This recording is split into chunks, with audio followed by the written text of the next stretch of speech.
السلام عليكم ورحمة الله وبركاته. ازيكم يا حبايب قلبي يا صحبة الجنة؟ كل سنة وانتم طيبين. فطار في رمضان. تعالى اقولك بربع كيلو لحمة هتعملي ايه؟ بس ربع كيلو بس يا هنا، ربع كيلو بس هنعمل بيه فطار ووليمة كمان تقدري تعزمي عليها. معاكي ايه يا هنا؟ معايا ربع كيلو من اللحمة، او بالظبط 350 جرام. معايا ربطة كده من البقدونس، ومعايا بصلاية متوسطة، معايا كام فص من التوم، ومعايا شوية ملح وشوية سبع بهارات. بس بكده يا هنا، مش اكتر من كده. ما شاء الله تبارك الله. هنعمل دلوقتي وصفة جميلة جدا ما شاء الله، هنعملها مع بعض. تقدري تعمليها في البيت، تقدري تعمليها عند الجزار اللي يريحك يا حبيبة هنا. هنعمل ايه؟ يلا بس صلوا على الرسول عليه افضل الصلاة والسلام. واهم حاجة ان احنا نذكر الله عز وجل، وطول ما اذكارك ملازماكي طول ما بركة ربنا معاكي. وشفنا الكزبرة لونها اخضر، يبقى نزرع نخلة في الجنة. سبحان الله وبحمده، سبحان الله العظيم. هناخد بقى كمية اللحمة، سواء ربع كيلو سواء نص كيلو، اللي عندك مشي نفسك بيه. انا بصراحة يا بنات ومش هكدب عليكم، خدت الطبق كده وقعدت وقفت جنبه 350. طب هعمل ايه؟ اجيبه كده يجيني كده، اجيبه كده يجيني كده. طب انا عايزة ازوده، طب انا عايزة اكتره، طب انا عايزة يبقى ما شاء الله معانا بركة ربنا فيه. طب هتعملي ايه؟ هتشوفوا دلوقتي هنعمل ايه. واللي شاطرة اكيد عرفت خلاص هنعمل ايه. حطينا اللحمة وحطينا البقدونس، حطينا البصل وكم فص توم، وكمان الملح والسبع بهارات. ونضربهم بقى مع بعض لحد ما ينعموا خالص. ولحد ما ينعموا نقول اللهم اتنا في الدنيا حسنة وفي الآخرة حسنة وقنا عذاب النار. رب اشرح لي صدري ويسر لي أمري واحلل عقدة من لساني يفقه قولي. استغفر الله الذي لا إله إلا هو الحي القيوم وأتوب إليك. لا إله إلا أنت سبحانك إني كنت من الظالمين.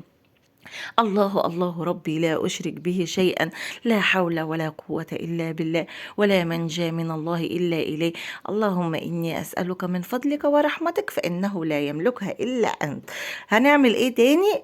اللهم لا تحرمني خير ما عندك بسوء ما عندي. اهم حاجه الاول، الربع كيلو عملت له ايه؟ عملت له اقل من الربع كيلو شويه رز، يعني ربع كيلو شلت منه حبه، وبلتهم شويه في الميه وطحنتهم في الكبه الصغيره بتاعه الخلاط.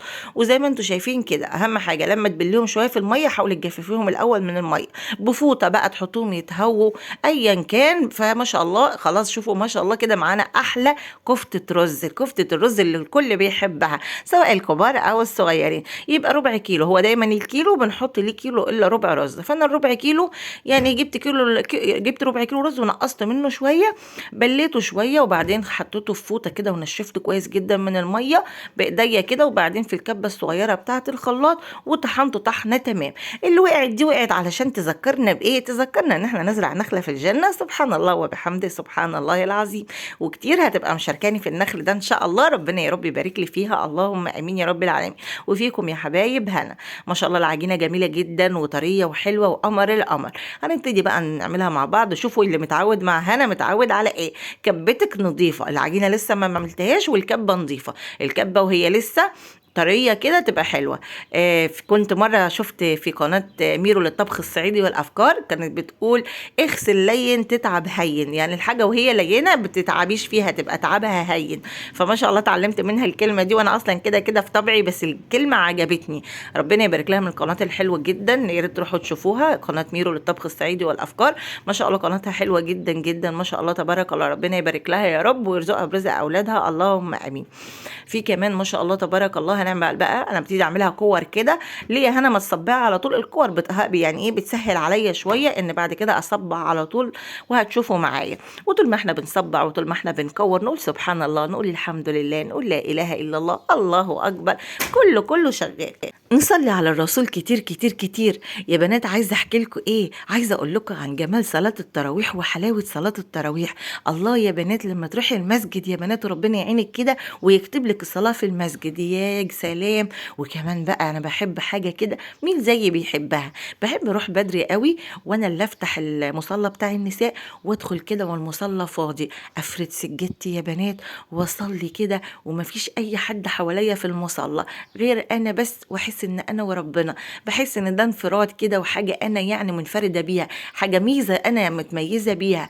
ببقى مبسوطه جدا وفرحانه جدا جدا جدا. مين بيعمل زيي ومين بيبقى مبسوط زيي لما بيعمل كده؟ مين بتبقى فرحانة ومستنية آخر ركعة علشان الإمام يدعي وتسمع كده الدعاء وتعيط كده ودموعها تنزل من الخشوع كده وإن هي ترجو ربنا عز وجل؟ مين فينا لما بتسمع آية من وسط الآيات قلبها يرق كده ودموعها تنزل وتقول يا رب اللهم إني أسألك الفردوس الأعلى يا أرحم الراحمين؟ مين بتحب صلاة التراويح وبتخشع كده فيها غير صلاة البيت؟ أبدا أبدا يا بنات، صلاة المسجد مختلفة مختلفة مختلفة. اللهم دمها علينا يا نعمة يا رب ويكتبها لنا جميعا. شوفوا ما شاء الله اللهم بارك، الكمية عملت لي كمية حلوة جدا. شوفي ربع كيلو اللحمة عمل لي كفتة قد ايه، فضل ونعمة من عند ربنا وبركة يا بنات، بركة بركة بركة. يا هنا بتجيب البركة منين او بتستشعري البركة منين؟ بنستشعرها من صلاتنا الصباحية ومن دعائنا التحصيني، وبنحسن الظن في الله وبيكون عندنا يقين في الله بان النهارده هيكون يوم جميل، النهارده وبكره وبعده وكل ايامي وايامكم جميلة ببركة رضا ربنا علينا. وصلاتنا اللي على وقتها يا بنات، اهم حاجه الاذان ياذن افردي السجاده وصلي 5 دقايق 7 دقايق، مش هتفرق ابدا في يومك لكن هتفرق جدا في بركه يومك. ربنا يرزقنا واياكم البركه اللهم امين. وكلنا نقول اللهم اني اسالك العفو والعافيه في الدنيا والاخره، اللهم اني اسالك العفو والعافيه في الدنيا والاخره، لا اله الا انت سبحانك اني كنت من الظالمين، استغفرك ربي من جميع الذنوب واتوب اليك. شوفي لونها ما شاء الله قمر القمر. هنكمل بقيه الكميه واحنا بندعي لينا ولجميع المسلمين الأحياء منهم والميتين. اللهم بارك في عمر أمي هي وجميع أمهات المسلمين، وارحم أبويا واغفر له وجميع أموات المسلمين. اللهم اشف مرضانا ومرضى المسلمين، وارحم موتانا وموتى المسلمين، اللهم أمين يا رب العالمين. اللهم ارزق كل مشتاق الذريه الصالحه. ام محمد حبيبتي من السعوديه وردينا، ربنا يرزقكم الذريه عاجلا غير اجل، اللهم امين يا رب العالمين. يا رب كل من حملني امانه بالذريه اللهم استجب، اللهم استجب، اللهم قر عينه بذريته يا رب. اللهم فك كرب كل مكروب وسد دين كل مديون يا رب. يا رب ارفع كربك وارفع كرب اي مكروب يا رب باذن الله في هذه الايام المفترجه، اللهم امين. عايزين نحس ببعض على قد ما نقدر، اللي حاسين ان ايديه ضيقه على قد ما نقدر ندي، ولو حاجه بسيطه، حاجه بسيطه منك، حاجه بسيطه من غيري، ربنا باذن الله هيبعت له رزقه ان شاء الله. وربنا يرزقنا جميعا البركه اللهم امين، ويرزقنا اهم حاجه الاخلاص الاخلاص الاخلاص الاخلاص في القول والعمل يا بنات. اللهم انا نسالك الجنه وما يقربنا اليها من قول او عمل، ونعوذ بك من النار وما يقربنا اليها من قول او عمل، اللهم امين يا رب العالمين. هنحمر بقى بصلايه صغنطه كده عشان البصل غلي بقى يا بنات. خليك ست بيت شاطره وست بيت قروبه، شطوره اكتر من هنا وقروبه اكتر من هنا. هبتدي بقى اطلع اخر شويه كفته، لا في كمان دور كمان اهوت. والله يا بنات بركه وفضل من عند الله عز وجل، ربنا يكرمني واياكم فضله وبركته، اللهم امين يا رب العالمين. يبقى هنعمل ايه دلوقتي؟ هنكمل بقى التحمير والبصلايه هتصفر معانا. يعني خلي ايديكي شغالة، عين عليها البصل وعين عليها الكفتة والدنيا شغالة كده مع بعضها. يعني في نص ساعة هتكوني عملت فطارك، وما شاء الله تبارك الله أحلى فطار كمان. شوفوا ما شاء الله تبارك الله، لما تقعدي كده تقولي ايه يا رب هعمل ايه، لا حول ولا قوة إلا بالله، اللهم احسنني يا رب، اللهم دبر لي التفكير، اللهم أنت ولي يا رب يا ولي الصابرين، رب ارزقني صبرك وارزقني إرشادك يا رب، يا رب ارشدني. هتلاقي ربنا دلك على الخير، رب اختار لي ولا تخيرني، هتلاقي ربنا اختار لك الخير، لان رب الخير لا ياتي الا بالخير. هنحط اخر دور بقى، اخر دوره في الكفته ان شاء الله، وما شاء الله تبارك الله هتبقى ما شاء الله كفته زي القمر، هتشوفوها معايا دلوقتي. اهم حاجه يا بنات ان احنا الايام دي نستشعر كل حاجه بنعملها، نحس بالغلبان ونحس باللي مش معاه. الحمد لله الحمد لله على قد ما تقدري، ولو حاجه بسيطه كده، لو جار ليكي حاسه ان هو على قده اعملي ولو طبق زياده معاكي، وودي طبق بس، تهادوا تحابوا، خدوها بنيه الهديه، لكن هي طبعا تحفظي له وجهه ان انت بتساعديه، كانك بتبعتي له حاجه حلوه. ولو الحاجات الحلوه بلاش الاكل الاساسي، ممكن يكون عنده ان هو يعمل الفطار الاساسي لكن مش عنده الرفاهيه يعمل كنافه ويعمل قطايف ويعمل مهلبيه، اعملي واحملي حسابهم في طبقين 3 ووديهم كانها في صوره هديه، هتطعميهم وربنا هيكرمك ان شاء الله. جددي النيه في كل حاجه، هتحول العاده لعباده. نصلي على الرسول. طول ما انت قاعده صلي على الرسول عليه افضل الصلاه والسلام. اللهم صل وسلم وبارك على سيدنا محمد وعلى اله وصحبه اجمعين. شويه ملح بقى وشويه بهارات وحبشي دنيتك بقى، وما شاء الله وصفتك هتروح في حته تانية خالص. الطماطم اللي فرزناها هو ده وقتها. طبعا ايد عبد الله ابني لازم كان داخل بس لحق نفسه يعني. فما شاء الله تبارك الله التفريزات هتنفع. يعني انا بصيت كده للحاجه ولقيت نفسي مش قادره ان انا، الطماطم موجوده لكن احنا عملنا التفريزات ليه؟ مش علشان نحوشها، لو الوقت لو غالي، بس في نفس كمان الوقت لو انت مش قادره. فقلت خلاص هو ده وقتها بالظبط. رحت جايبه كيس من الفريزر مطلعاه وحطاه على طول على البصل. وبكده برضو ما شاء الله تبارك الله. وصفتك هتخلص بسرعة جدا. انا مش عارفة ايه اللي جابني قدامي الكاميرا، بس اهو جيت يعني. تقريبا كنت بنقل شويتين ثلاثة مش واخدة بالي. يعني عديها عديها، ما كأنك مش شايفة حاجة، عادي عادي عديها عديها. الدنيا سيام يا اختي، مش هندقق لبعضينا. ربنا يا رب يعيننا ويعينكم جميعا. عايزين برضو اهم حاجة يا بنات نلزم اللهم انك عفو كريم تحب العفو فاعف عنا. اللهم انك عفو كريم تحب العفو فاعف عنا. دايما دايما ندعي الدعاء ده. العفو يا بنات العتق من نيران يا بنات. ما شاء الله حاجة قمر القمر. عايزين ايه اكتر من كده؟ عايزين ايه اكتر من ان احنا ربنا يعتقنا، يعتق رقابنا من النار؟ مفيش اجمل ولا احلى من كده في الدنيا ابدا ابدا. ولا حاجة تستاهل ان احنا نضحي بيها علشان نضحي بالحاجة دي بده علشان أي أمر دنيوي.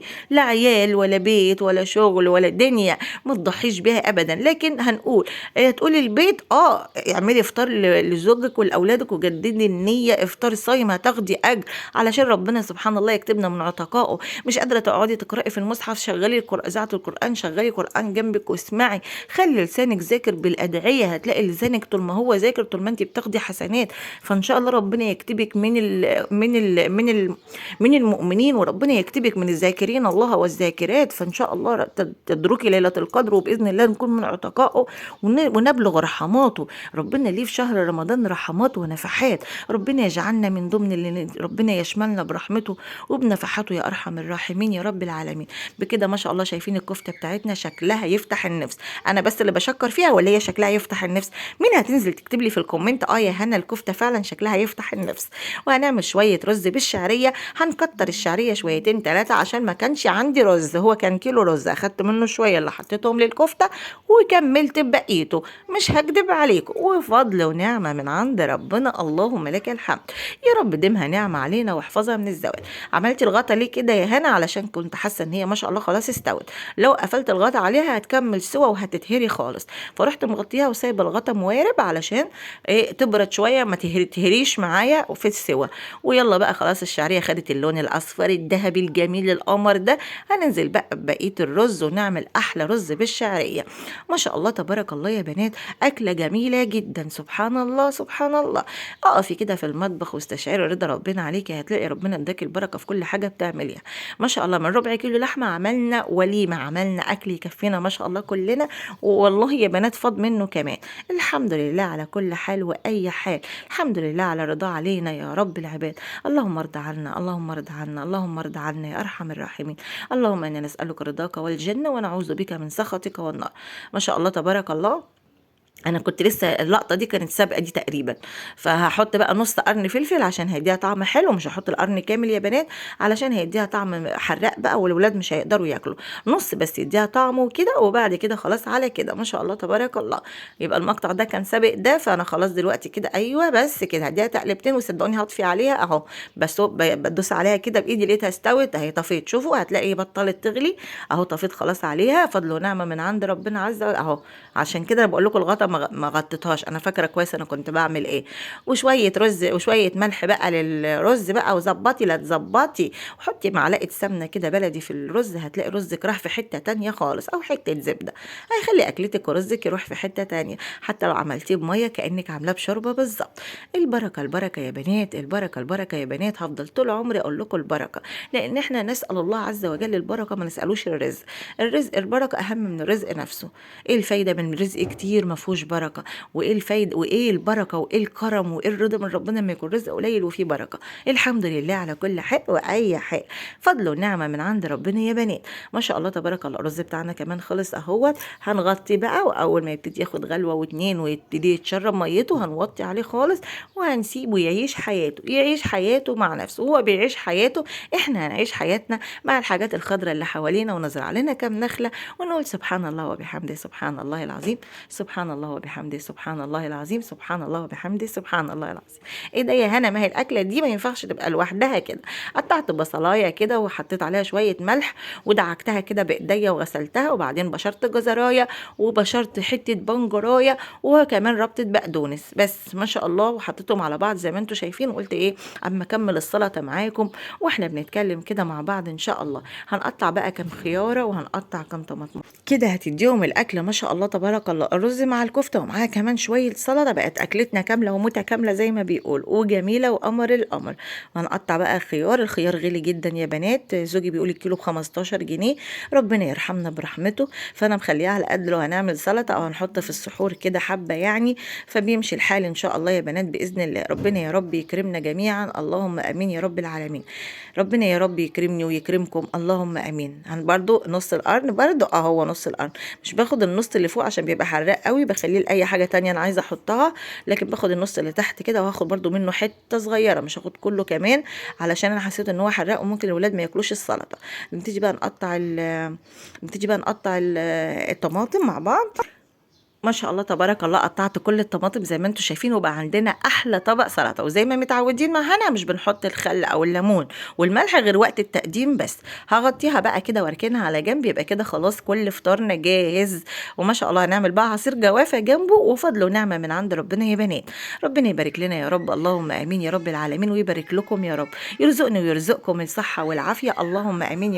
وشوفوا الفطار ما شاء الله حاجة قمر القمر تفتح النفس. ظبطته كده وزينته عشان تشوف شكل جميل كده وحلو وقمر، وما شاء الله تبارك الله. الولاد نزلوا عليه وعجبهم قوي. يلا لون اخضر نختم بيه، سبحان الله وبحمده سبحان الله العظيم.